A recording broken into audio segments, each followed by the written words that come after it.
Philosopher's Compass podcast. I'm your host, Meredith Alexander Coons, and I am the co-author of Beyond Stoicism and Live Like a Philosopher. I also am the author of the Stoic Mom blog and now Substack, and I am very excited to welcome my guest today. My guest is Commander William C. Spears.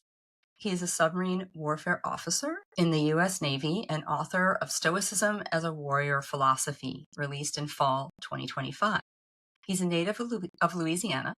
He enlisted in the Navy's nuclear program after high school and then went to the Naval Academy, where he graduated in 2008, and he has served on nuclear submarines in roles including weapons officer of a fast attack sub and executive officer of a Trident missile sub. He works at the Pentagon and will return to sea duty this summer. Commander Spears writes about leadership, ethics, and military topics, and he is also a dad to 3 kids. Welcome, William. Thanks a lot, Meredith. I finally get to meet the Stoic Mom after all this time. I've been reading your blog for. Thank you so much for that support. I really, really do appreciate it. And it's been a while since I've been doing that. I started it in 2016, so it's going to be coming up on 10 years of writing about this, confluence of parenting and stoicism. Thank you for your interest in that. And I wondered if you could start us off by sharing how you first got interested in philosophy. Sure. So my earliest interest in philosophy is from high school as an insufferable little pseudo intellectual teenager. I come from a very small town in Louisiana. One of those kind of one stoplight towns. As a teenager, you naturally feel like you're just smarter than everyone you know, and so I was attracted to, I very quickly figured out that, well, philosophers are what people are when they think deep. Let me get into stuff like that, and anything that at the time that felt kind of edgy or transgressive, Nietzsche, Machiavelli, stuff like that. And it wasn't until really leaving the town and at college and getting out of the bubble that you realize that, oh, that's just everyone. Everyone thinks that they're the smartest person that they know, and they're the deep thinker around all the sheeple. That's like one of those things you figure out in philosophy 101.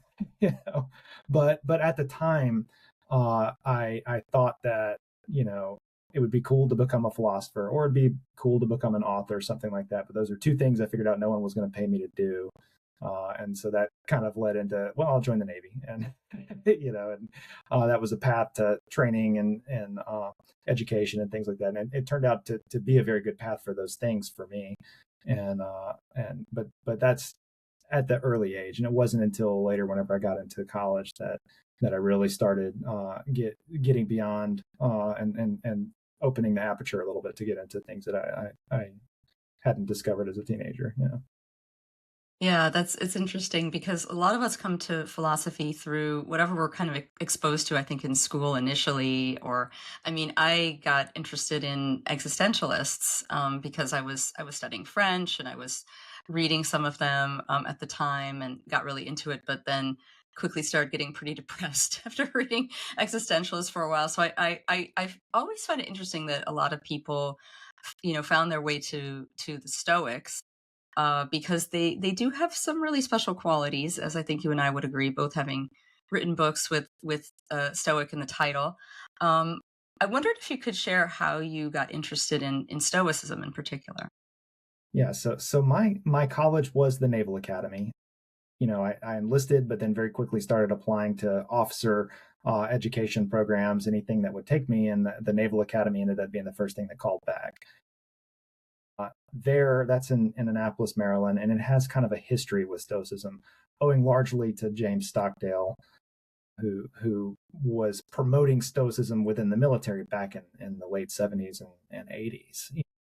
And so it was reading his stuff, kind of coming across his stuff, that got me attracted to it. And there's always been kind of an undercurrent within the military, but especially at the Naval Academy of Stoicism and Stoic adjacent interests, owing largely to Stockdale and his influence. That's really interesting. Could you share a little bit more about his influence in that way? I mean, I'm familiar with him, of course, and I've read some of his work, but How do you think it has permeated in the military? Well, so Stockdale specifically, not everyone's gonna be familiar with him. He's a very famous like heroic figure within the military, especially within the Navy, especially at the Naval Academy. But he was shot down in Vietnam. He was an Air Wing commander who was shot down and captured by the enemy forces, and was basically immediately became the senior person in POW camp. And Mm-hmm. there was he was there for a long time, seven years. And as the senior person there, he's responsible to assume leadership and take charge, and provide code of conduct of everyone else, and basically be the leader of all of this kind of POW colony that is materialized here. And so that's that. There's a lot of role ethics relevance there that you see there of like, okay, this is where I am. I have no power over this situation, but I have power over my internal moral self. It happens that Stockdale was deeply read in philosophy, but especially the Stoics, especially Epictetus, before that situation. And so he's hanging from his, and he told this story over and over again. I'm there hanging from my parachute, drifting down into this jungle, and he says to himself, 5 years down there at least, I'm leaving the world of technology and entering the world of Epictetus. And the serendipity there is just remarkable. It also happens that the guy was an amazing, moral exemplar, and just a very, very good, strong leader, and very, very good character person. Um, he gets some flack from the Stoic community for the fact that he also was involved in the initial strikes in Vietnam, and what's called the Gulf of Tonkin incident, where it was basically obviously not an attack on U.S. forces, and it was fabricated to be as such.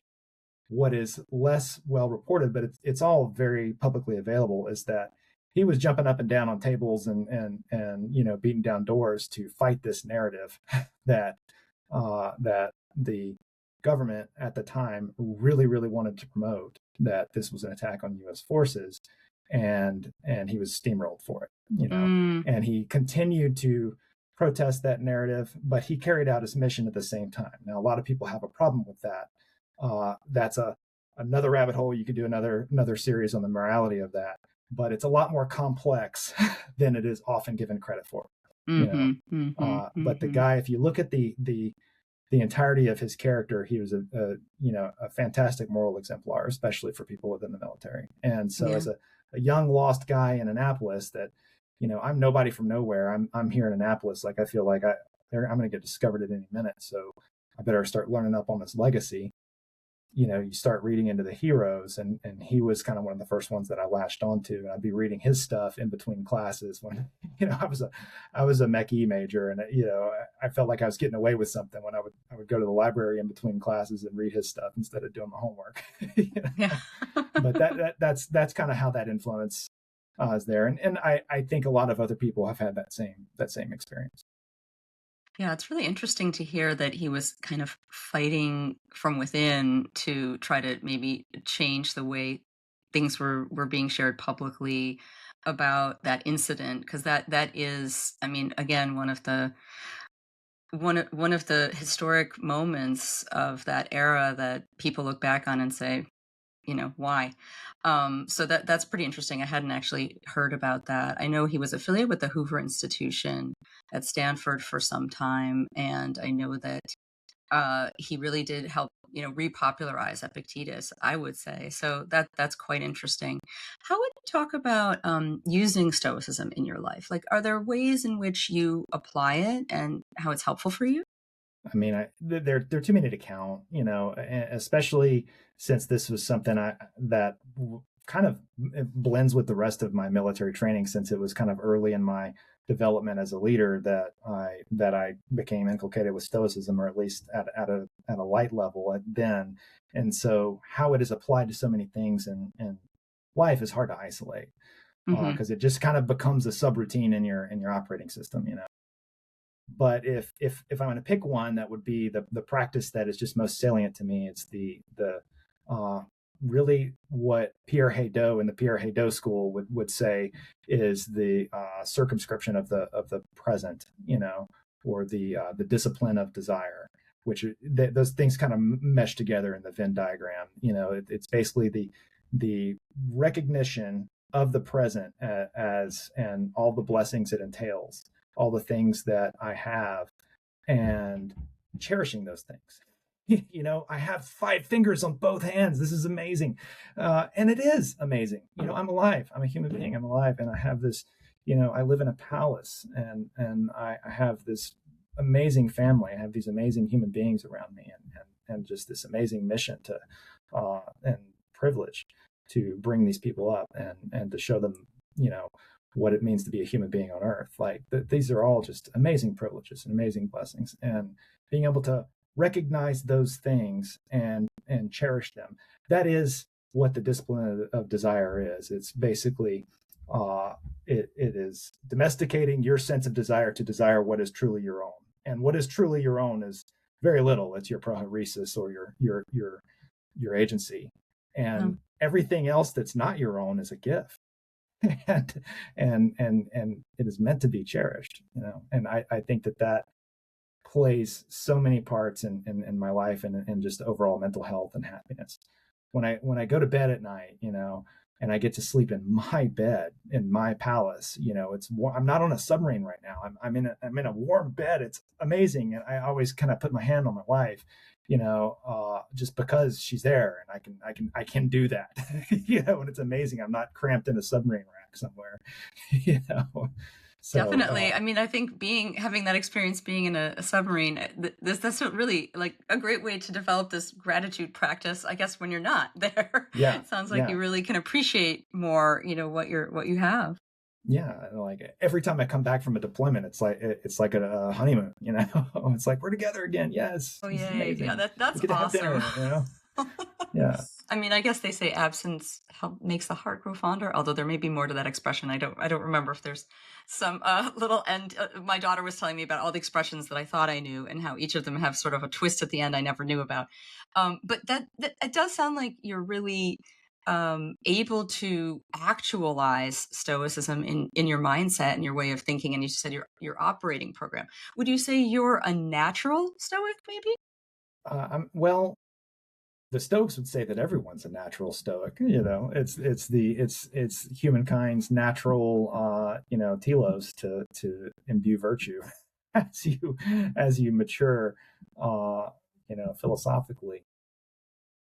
I would say everyone and no one is a natural Stoic. I think that there were a lot of things about Stoicism really resonated with my intuitions, and that's part of the reason it's so popular in the military. Is it resonates with a lot of intuitions that tend to be inculcated within people in the military.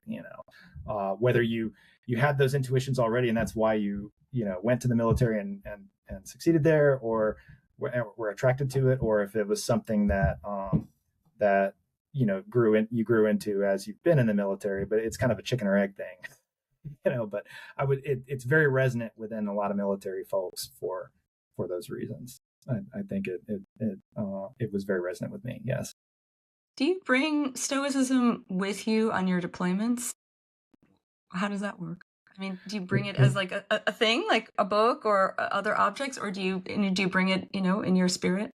Well, one of the ways I bring it is in a bunch of books and irritating everyone around the wardroom table, and like, oh, there goes Spears again. He's getting philosophical. Someone.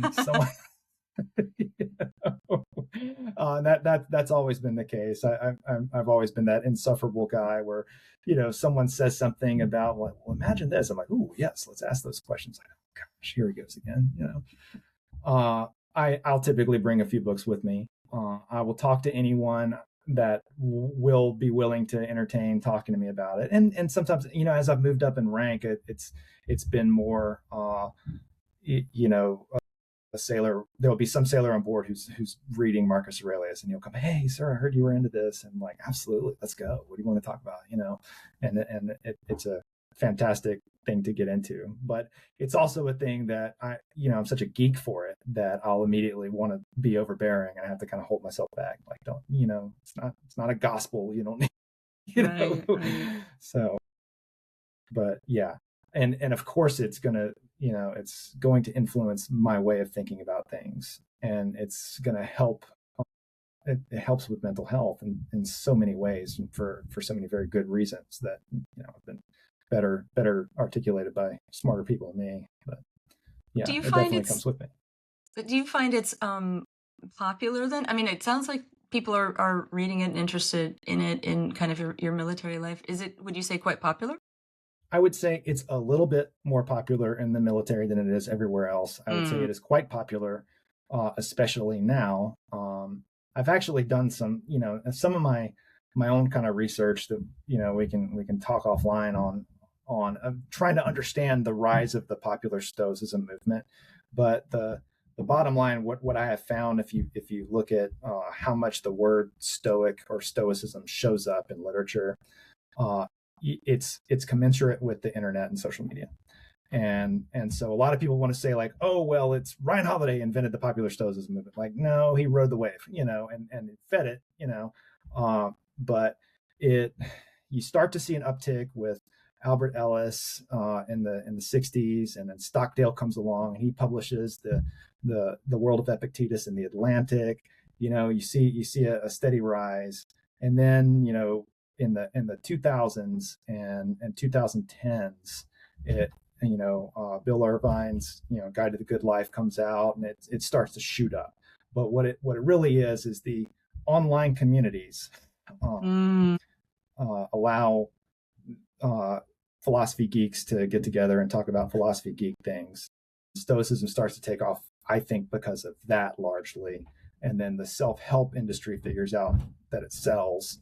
And so you have Bill Irvine and you have all these guys, and it's already like really taken off whenever Holiday starts blogging on it, and then that just feeds it, and it just rockets up from there. At this point, it's very popular. Yeah, yeah. It's always amazing to me, in the past couple years of when I talk to just people I encounter, and I mentioned Stoicism, that it's something I, enjoyed thinking about and writing about. A lot of people now are aware of it, and that wasn't the case when I first got started with this more than 10 years ago, but definitely now. And I do think there are some people who are very gifted at popularizing these messages, and as you said, using the internet to really do that. Also, my friend Sharon LaBelle, I have to give her a shout out for her work on The Art of Living, which is an interpretation of Epictetus and his handbook. If you haven't checked it out, I recommend it. It really also helped launch all of this too, to kind of help people rediscover Epictetus. I love that book. And but I think now Stoicism is more approachable for more people. But there are also these flavors of Stoicism. Oh yeah. And yeah, I was just curious about your thoughts about that, because I know, there is a military flavor of it with Stockdale and others. And there's also the flavor of Broicism. There's the flavor of Stoicism with an S as a dollar sign. Yeah. So yeah, curious about your thoughts about those realms. I'm not as threatened by these things as a lot of people are. I see the problem of, I'm going to have a problem if neo Nazis start associating with it, and then it becomes like, oh, you're into that neo Nazi stuff, huh? Like, no, but the problem is, the reason I'm not really worried about it that much is you can't really twist it. You can't really change it into something that's not. Like you can't make it more than a micron into the original sources without saying like, oh, all this doesn't check with what Stoics were about. There's a lot of debate about how it plays into political discourse, and everyone will read the Stoics and say like, oh well, they agree with me on all these issues. But that people have done that to every philosophy in history. Mhm. And the reality is that it's not really left coded or right coded. It is what it is. But what it is it's antithetical to victimhood and grievance and fear and loathing and all these awful things that color political discourse all around the spectrum. And I'm not going to say both sides, because I think this Manichaean division into both sides is this huge problem that serves the bad people, and I'm not, I don't want to go there, but the if you just take all the political discourse and you filter it for victimhood and grievance and fear and loathing, you take all that out, what you have are reasonable disagreements argued in good faith between reasonable people that actually do need to get sorted out. And they're legitimate disagreements that do need to get sorted out. And so I think it's definitely a force for good in the world, and I want more people reading it wherever they're coming from. So if the Ku Klux Klan starts to get into Stoicism, I think they're going to be less the Ku Klux Klan than they're going to be more effective than Stoicism is. Yeah. I mean, it's, as you said, though, people can twist it to their purposes. So it's good that there are folks, who untwist it and try to get it back to the original sources and try to kind of show that this is about character and this is about virtues. I think that you can't you can't read it you can't read the original sources without being altered in a good way. You can't continue to believe that they're associated with stupid stuff that they're not. If you actually stumble and actually read something besides an AI generated Marcus Aurelius meme or some. Yes, right. So true. Yeah. I think the best counter to bad information is just to put out better information. Just that, and instead of going around and naming heretics and decrying them, I think the better thing to do is just to say, like, well, the sources say this, here's what the book says. Do what you will with that. But it doesn't, I agree with you, William. Be racist. Yeah. And I one of the original cosmopolitanist ways of thinking of, like, the people out there are equally people and as important as people over here. I think that going back to the original sources is good. I also think it's hard. I particularly love them, but I think that some people get a little tripped up on originals. So I think we do need more kind of interpreters or popularizers who are being true to the message. And that's one thing I like about I'm enjoying the Stoicism subreddit that you and I are on, and you've, I think, done a lot of work on to try to make this a place where people can actually talk about Stoicism in ways that hopefully are at least a little bit more true to the sources and not maybe twisting as much or genuinely at least trying to use these ideas to live a good life. And that's really the point. Yeah, I agree. Yeah. Well, how about in your own life? How has practicing Stoicism changed you or changed how you live? So it really changed my life as a 20-year-old by bringing into alignment things that were very conflicted about my personality. That was kind of an internal contradiction. I, especially as a young 20-something, just was very, very ambitious and very, I wanted to be awesome. And this is just like every other, young buck at the Naval Academy. I want to be fit. I want to be smart. I want to be the fittest and the smartest and the best at everything. And with that, I want praise. I want rank. I want status, and there's all these little internal motivations that are attached to that, just ambition, just vaulting ambition. I want to be all those things, but over here, I've also got this kind of deeper, these deeper values, what you might call the deathbed values, that, where you're on your deathbed and these are if you prioritize these things, you regret nothing. I know I want to be a family man someday. I want to be a good human being, and all the things that entails. And then Stoicism kind of brought those things into, as a young guy, before I really kind of discovered Stoicism, all those things kind of, they seem like a deeper inner value, but they also seem kind of weak, kind of soft, like helping helping old ladies across the street, sharing is caring, all these things, that's what virtue is at that time. And it is those things, but it's so much more. And Stoicism kind of made it cool.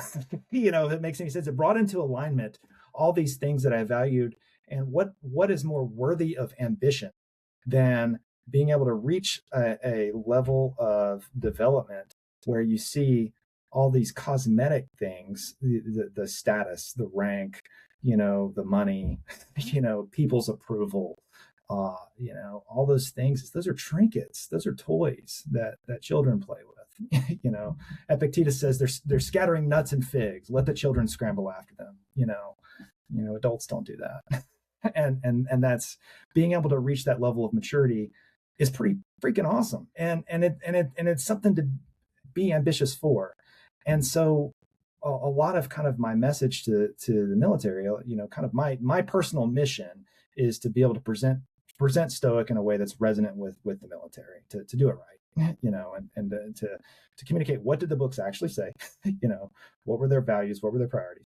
But one of the things when, if I'm talking to a bunch of young military dudes, I know it's not just dudes, but it's more often going to be more guys, but it's ladies and gentlemen, what we want to talk about is morality today. And if I say that, they're going to roll their eyes and say, what is this? What is this, church? It's kind of weak stuff. Like, you're going to tell me to share and, all this stuff. But if I go to this group and I say, folks, we're going to talk about being fearless. We're going to be talking about, we're here to talk about being disciplined, and we're here to talk about being, everything that you admire in a human whenever you're really grown up mentally. And then I'll have their attention. And Yeah. and the point is, these people, they want to be brave. They want to be disciplined. And there's a good reason for that. That is virtuous. That is virtue. That's what you want. And you got it in your head somewhere that's because that's what a human being is supposed to be, and it's because it is. And then all this other crap, the recognition and the fame and the rank and all that stuff, it's just costumes. You outgrow that. I liked what you said about making it cool. It's like taking the things that you respect, you admire, and then making it cool. Taking the things that you know are the Stoic virtues and making it cool. Because in many ways, Stoicism is a very rebellious, kind of revolutionary way of thinking. As you said, it's about putting aside wealth, beauty, reputation, all of these things, and then what everybody else thinks of you at that moment in time and how they treated you at that moment in time, and really focusing on our character and our ability to be virtuous and to be brave and to be fair and to be wise in a very practical way and self-controlled. And it makes that cool. I mean, it's something I've tried to talk with my kids about, because I think that doing the right thing for kids, that doesn't always get a good rap these days. I mean, like, they look around them, they also look at the culture. They look at what's happening on the national stage, and they think, well, maybe, there's other things that help you win, like maybe cheating or maybe lying, or, so it's so important to, I think, live by these ways and share it with our kids. So since I'm the Stoic mom, as you mentioned, and I'm very interested in combining Stoicism with being a parent, and I know you're a dad of 3 kids, I wondered if you could talk about how Stoicism has influenced your parenting. Well, it's another one that's too many ways to count, but I'm actually going to flip it on you. I'm going to tell you how my parenting has influenced my understanding of Stoicism. Oh, Uh, okay. because I would say I was a student of Stoicism long before I was a parent. But one of the things that, as a parent, you have multiple kids, you've experienced this. As the first kid, you think that, like, everything about the kid is a result of my actions, and if the kid's misbehaving or something like that, what am I doing wrong? And then you have a second kid and you're like, oh wait, I have no control over this, because this one has this personality and this one over here has this personality. They're raised the same. They're just, oh, they have agency. They're little balls of chaos. I've just got to keep them alive. A really influential book that helped helped me to kind of relax a little bit when it comes to the level of control I expected myself over the outcomes of my children, is Steven Pinker's the Blank Slate. Highly recommend that one for parents. It's a very, very interesting, very good book. But it talks about this, about how many factors of personality are really, nature, not nurture. Mm, There are a lot more than we necessarily we tend to think that everything's nurture, and it's not that much. But someone remarked to me one day, I was making the point that it's like, I've just got to keep these kids alive. Like they're going to be who they're going to be. Like I can't, if I can do everything I can to try to inculcate them with these morals and these values, and show them what a good human being is. But if they if they want to be lazy, or if they want to be bad or something, there's nothing I can do about it, at the end of the day. And my friend remarked, well, sure, but you can definitely make them a lot worse. There are definitely things, if you wanted to make them bad, or if you wanted to make them self-victimizing, if you wanted to make them lazy, there's lots of things you could do to make those things happen. So maybe just don't make sure you're not doing those things. And that kind of made something click for me, of like, oh yeah, there's all these factors that I can't absolutely control. And let's say, like, my emotions, the fact that I'm disturbed by something, the fact that I'm upset about this thing, I'm angry, I'm sad, I'm worried about something at work. There, sure, I cannot eliminate, or suppress those things, and that's not the goal. The goal is to manage them, but even I can't manage them perfectly. I can't manage them like a sage would. you know right. but I can definitely make it worse. I can make it worse by ruminating on stupid stuff, going through destructive patterns, sending that angry email that's just going to keep the argument going. Stupid. There's all kinds of stupid things that I can do to make this thing that I don't have absolute control over worse. Just like I can with my kids. And recognizing that and saying, like, oh, I'm gonna make sure I don't do that. Oh, I don't do that. Okay, great. Now I can take credit for the agency that I do have in this process. And I can kind of reassert a little bit of dominion over this situation, and say, like, okay, I am actually exercising some self-control here. Good, keep doing that. Don't do the stupid thing. Don't ruminate. you know Yeah, yeah. and it's helpful to reassert agency there. Yeah, and the kind of do no harm maybe is what it's reminding me of, like, at least Yeah, try not to harm things. Although that is commonly a fear that parents have, is that they'll do or say something and they'll traumatize their children, and somehow they've, by saying one thing, they could wreck their relationship.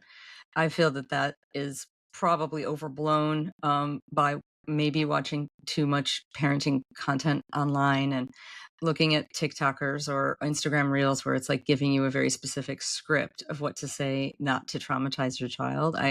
That's not really that's not how really I approach parenting at all personally. yeah, I'd be interested in on your take on this. I We make so many mistakes in parenting, and it's like, all the time. And it's okay, and we move on. So this was a kind of a military anecdote, or military tie-in. One of the things that it's kind of a myth as you move up in rank. So my most I've been in for over 20 years. My most recent operational job was as the second in command of a submarine. And as I've moved up, the myth is that as you move up, you can't make mistakes anymore. Like, you can make mistakes as a junior officer, but like as you move up, you can't make mistakes. And that's such a malarkey. Like, if I go from making 10 important decisions a day to 100 important decisions a day, I'm gonna make more mistakes. Now maybe the consequences can be greater. Maybe there's certain things that I really cannot make that mistake on. When as a junior officer there, but like, just brushing by someone being rude, accidentally, because I'm mindless, that could be a mistake. I have so many interactions during the day, and I make more decisions as you move up in rank. Then you're going to make more mistakes the more decisions you make. Well, if I extrapolate that onto parenting, I realize that just I'm making a gazillion decisions a day, with every interaction with this human being that is influencing their development in some way. Everything that I say, means something and might be remembered forever, and it shapes their development in some way. And you could just, like, let that be crippling, Or you could realize that like, oh, they're made of rubber. They're gonna be all right. Like, yeah, I screwed that up, and I'm just gonna not make that mistake again. But uh, Yeah, because I do think it's important for our kids to view us as human beings. yeah, If we never made mistakes, we'd be like robots or gods or something. Or I mean, Stoic sages, which are practically almost like gods in the sense of not making mistakes. I feel that it's pretty healthy for our kids to see us mess something up, and then the important thing is if it really is something that you see you messed up, then taking responsibility for that, taking accountability for that, and saying, "Oh, look, I'm sorry, I messed that up." Parents can make mistakes too, and so I've been a parent who wasn't afraid to actually say that to my kids and acknowledge that, yeah, I overreacted. I can see that now, or I was worried about this, and that's why I asked you to do that, or this is something that I've had this experience. This is how I dealt with it. And I really thought you should try to do that too. Like, yeah, there could be any number of things. But I think actually there is a practice in psychology about like talking through why you decided to do something. I remember speaking with Don Robertson about this one time, who's one of my favorite modern Stoics. And he's also a psychotherapist. And he was mentioning that there's this practice where you kind of talk through how you made a decision, or you talk through why you did the thing you did. And you can do this with a child. I mean, not like a 2-year-old probably, but when they're old enough to understand, hopefully also when they reach the age of reason. And it helps them kind of understand why you do what you do and what your thought process is. And I think that's really valuable. absolutely. Here's why I'm thinking this way. Here's why I'm upset. Here's why I'm in a bad mood. And kids being kids, they'll sometimes turn around and try to flip that on you and act like, oh well, dad apologized, so now I'm fully in the right. Like, no, don't, no, That's right. don't you overplay that hand. That's right. That's You're right. gonna regret that. That's right. And having healthy boundaries too. Like, Yeah, just because I messed something up doesn't give you the opportunity to call me a name or something, yeah, So there's still those kind of boundaries around how we treat each other with respect, and how we understand all of us, in this common humanity that we're in. We're going to do things that maybe, and maybe we thought it was right in that moment, and then maybe 2 hours later we realized that wasn't right. We didn't really have all the information, or we didn't really see the bigger picture. I mean, the Stoics did acknowledge there's almost these knee-jerk reactions, right? That you could immediately have this emotion or this reaction. The famous story of the Stoic on the ship that looks like it's about to go down, and he's turning green and he's really scared, and like, oh, you're a Stoic, you're a philosopher, you're not supposed to get green, you're not supposed to be scared. Well, it's natural to have these kinds of emotions because of our own self-preservation instinct, which the Stoics did acknowledge, and other things like that. So I think it's how you then go on to process it, and how you then go on to use that sense data and that emotion data, which is part of our impressions also. And how do you analyze that? Do you question your impressions? Was that right? Was that not right? So it's very complicated being human, right? yeah. But training yourself to do it, doing it, habituating those thought patterns whenever it's not so critical, in the little stuff, but day to day makes them a lot more automatic when it really matters. Yeah. Yeah, And it validates them, right? Like, yeah, it's like, oh, yeah, I'm not just sort of spiraling through this. I'm doing the steps I should do to figure this out. Um, yeah, yeah. So it's true about the multiple kids too, right? Because my kids are very different from each other. They act very different from each other. They look very different from each other. They are just, totally from birth. One of my children is a total night owl. One of my kids goes to bed early, wakes up early. That's just one trait. But in every trait, there's some differences. And yeah, it's something I'm really actually interested in, the kind of nature versus nurture side. yeah, yeah. Check out the blank slate. I will. It's I good. will. Yeah.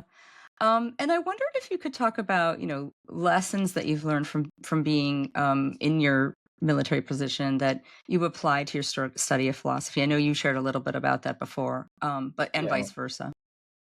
I mean, again, like we could do a whole podcast series on the parallels and the resonances. I'll pick three.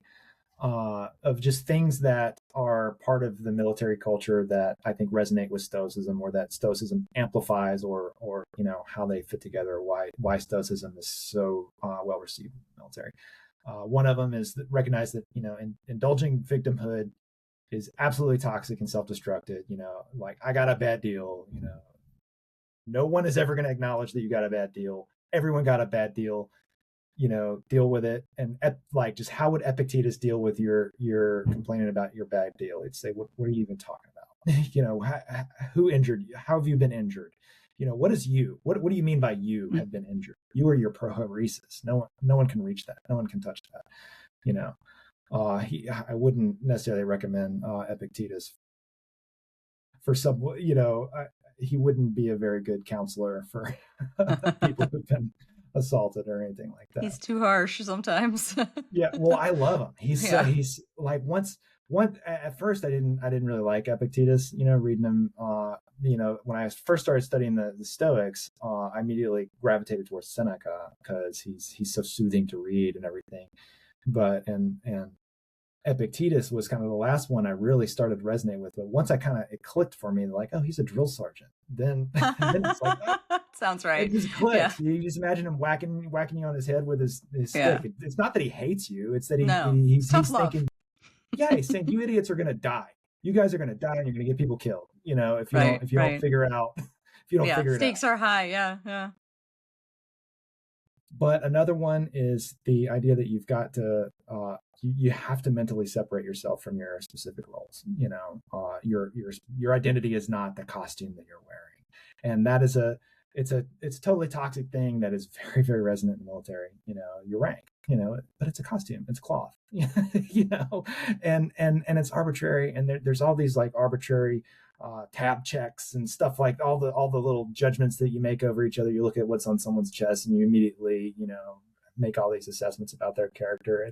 It's absolutely silly, and there's reasons for it, and there's utility to it sometimes, but as an individual, you've got to separate yourself from that. A very good anecdote for this is if you Google the styrofoam cup analogy. It's from some Simon Sinek speech, but I won't repeat it here. But it's very relevant to this. Basically, the idea is that whenever I'm this important person in this position, I get this nice ceramic cup whenever I come to give the speech. And then when I come back a few years later as a retired guy, they give me the styrofoam cup. At some point, you're walking around high and mighty as I'm this important person, and everyone gets out of my way and everyone cares what I have to say about how we run things here, and I'm high and mighty. And then you're going to be a retired has-been at some point. It's inevitable because you're not that thing. That's the position. It's just a role. It could be separated from you at any time. It can evaporate in front of your eyes. And then finally, I'd say that nothing meaningful is achieved by an individual. We exist in a social context, and everything that we do has ripple effects, whether we want that or not. We can't escape the ripple effects of what we do, and that's a huge responsibility that has all these implications, whether you want it or not. So as myself as a naval officer, if I'm walking around my ship and I see a puddle of oil on the floor, a fire hazard, and I walk by because I don't have time to get on someone's case about this right now. I just don't have time to deal with it, and I walk by and I pretend like I didn't see it. Well, I have just affirmed a new and lower standard. I've just said to everyone, that's how we do business. That's acceptable to me. Yeah. Yeah. And likewise, if I'm walking down the street as a human being, and that homeless man is having a seizure over there off to the right, and I lock my vision forward. Obviously, I notice it. Everyone notices it, but I lock my vision forward. I don't want to deal with this right now. I don't know. This is scary. This is he stinks. Whatever. I walk by. I have now affirmed a new and lower standard for what it means to be a human being. I have done my part, whether I wanted to or not. I have done my part to contribute to a world where compassion is for suckers. And I can't escape that. I can't escape the ripple effects that I have on the world. And I think that's a powerful resonance. there. Yeah. That's With the, that's well said. I mean, I think the really radical individualism that a lot of people claim we're living in right now, um, when you start looking at things more closely in many ways, it doesn't really hold up, right? Because everyone does affect everyone else somehow. Everyone affects other people around them, and I think it's been a tough time out there. People have felt like they've lost a lot of real in-person, real life community, or even online community, because the people are so atomized and broken apart and made into kind of these partisan groups and everything. And that's very sad to me. I'm assuming that if you're on a ship, you really have to work with people. You really have to partner with people. You have to form that coherent group. in many ways, it's a blessing. A lot of the divisiveness that you see in just everyday culture just disappears whenever like we're on the ship and we've got to get the ship underway, and like I shut the hatch of the submarine and we go down, and now there's no radio, there's no phone, there's no internet. Now we just got a job to do, and all the it's like this noise just disappears, and now like all these differences are just stupid and arbitrary, and I don't have anyone talking into my ear telling me how angry I should be, telling me how Yeah, upset I should yeah. be. I just have a job to do. Yeah. I was wondering if you could talk a little bit about your book, Stoicism as a Warrior Philosophy. What did you learn from writing the book, and what do you hope that readers will get out of it? Well, for one thing, I learned I didn't know anything about Stoicism. I thought I did. It took me like 10 years to write the darn thing. Mm, The basic approach is, let me present Stoicism in a way that is accurate to the sources, and so it's very heavily sourced. It's pretty scholarly, the way it's written. It's not like a popular read. It wasn't meant to be a popular read, but it was meant to be. It was like, if I'm going to explain Stoicism to an adult, some admiral says, all right, Commander Spears, you go figure out what is this Stoicism thing and mm, explain it to me. Well, I'm going to go to the book, and say, what does the book say? So that's the, I'm a submariner. So like our whole philosophy about everything is like, well, what does the actual reference say? Okay, I'm going to really care about your opinion about how we should calibrate reactor instrumentation. I'm going to care a lot about that, I promise, as soon as you bring me the book and show me what the book says, because your opinion is meaningless compared to that. So it's like, okay, I'm going to be reference based, and I'm going to spell it all out, and I'm going to present it. And so if you go to the sources, you can't twist it in any kind of way. And so the idea of, and like the thought occurred to me early on in the project of like, well, what if we did militarize Stoicism, make like a Stoic Knights Templar or something like that? And just very quickly it was like, no, there's nothing to militarize. For one thing, it's already militarized in the sense that it inculcates all the values and virtues that you want and expect in a warrior, and that's a that's a different fight and a different argument. But a position I'll stand on is that a virtuous warrior is an effective warrior. A thoughtful warrior is an effective warrior, and a thoughtless or a vicious one is ineffective and a liability. And people will say, well, what about aggression and bloodthirst and all these things that'll make a good warrior? Like, no, that's something you got to train out of somebody. When you have somebody that like just really wants to kill people, you're like, oh, you're going to cause an atrocity. Okay, I got to watch that guy. So anyway, the idea is that if there were, when I say a warrior philosophy, it's that if there, insofar as any philosophy, any discrete philosophy on earth is something that we could call a warrior philosophy, Stoicism is it. It's the closest thing on planet Earth to like what the Jedi religion fictionalizes, or something like that. But there's definitely no need to change it or twist it in any way to for someone to study it and to be made a better human being. Just like, I feel like you can't help but become a better human being. And if someone's specific role, their occupation, is to be a warfighter, they're going to be a better one for that, for having experienced that, and for having matured in wisdom and courage and moderation and justice. So what I hope that readers will get out of it is, I hope that they will be inspired with a sense of philosophical inquiry, to want to study and read more. I hope that they will grow in their own philosophical maturity, which will necessarily, if you believe the Stoics, that necessarily involves moral progress. So I hope that they will progress morally. I hope that they will understand Stoicism better with a more reference-based approach and understand what the books actually say. What did these Stoics actually say about this and that? Let's educate, and let's inspire, and let's hopefully nudge culture and nudge individuals into a positive direction. So that's kind of what I'm going for. Yeah. Yeah. I resonate with what you said too at the start of that answer about how, when you start working on something where you really want to share more about Stoicism, or I guess probably any philosophy, you realize how little you know at the beginning, and then you get deeper and deeper into it. And then I'm you sure realize you what you really, experienced that. I Yeah. experienced that too, especially with Like, right. the book I co-authored, Beyond Stoicism, also called Live Like a Philosopher. We chose to write about numerous schools of Greek and Roman thought. So for me, it was really like a whole new education to learn about all of those. And I really enjoyed it because I think I have a little bit of the teacher in me too, where I want to learn something in order to teach it to someone else, in order to share it with someone else, and to bring that knowledge to other people. And I'm kind of sensing that from what you're sharing a little bit about your book. I love to teach. I think I will someday. My dad is a teacher, Mm. and it's just like that is not like I'm still in the Navy. I haven't outgrown it yet. I will eventually get too old to drive ships. Oh, and maybe then I can teach people how to drive ships. I don't know, but it's eventually that's probably going to end up being what I do, because I Yeah. love to teach. I'm insufferable. I can't. Oh, there he goes again.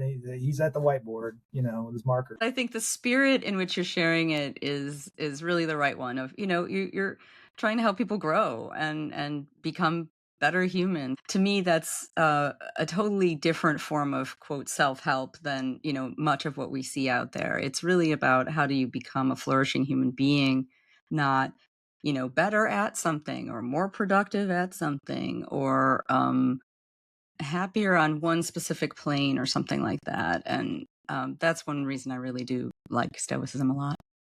Yeah, people will think it's very easy if you have a surface level understanding of it to think, oh, it's my virtue, it's all about me and my virtue. It's a self isolated, the Heido school is all about circumscription of the self and isolating my agency from everything else. Well, okay, sure, I'm going to separate non-moral factors from external things and external events from my agency. But what happens to external people?